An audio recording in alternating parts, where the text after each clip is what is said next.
শুনিছনে মোৰ অসমীয়াৰ লাচিতৰে সেনানী কনক লতা মূলা গাভৰুৰ জীয়ৰী ভাষাক বচাবলৈ জাতিক সুৰক্ষিত কৰিবলৈ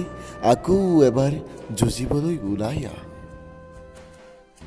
বিদেশী আজি বৰ ঘৰত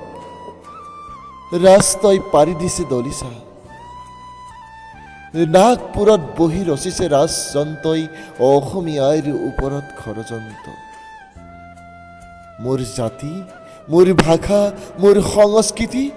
বিদেশী বাংলাদেশীৰ হাতত আজি বিপদাপন্ন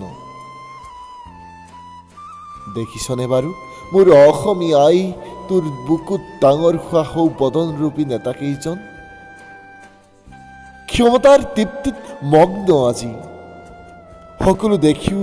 আজি যেন অন্ধ সিহঁত নিজৰ দেশৰ মাটিতেই আজি ধ্বংস খিলঞ্জীয়াৰ আশা উঠা অসমীয়া উঠা জাগিবৰ হ'ল হাতে হাতে হিন্দাং তৰোৱাল ল'বৰ হ'ল আকৌ এবাৰ মাতৃভূমিক বচাবৰ হ'ল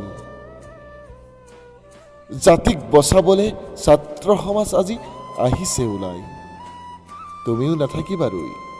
আহা আগুৱাই লাচিতৰ হেংদাং হাতে হাতে লৈ কঁকালত টঙালি বান্ধি শৰাই ঘাটলৈ বুৰি এই যুঁজত আমি বধিম বদন এয়া শৰাই ঘাটৰ ৰণ চিঞৰি চিঞৰি কম জয় আই অসম জয় আই অসম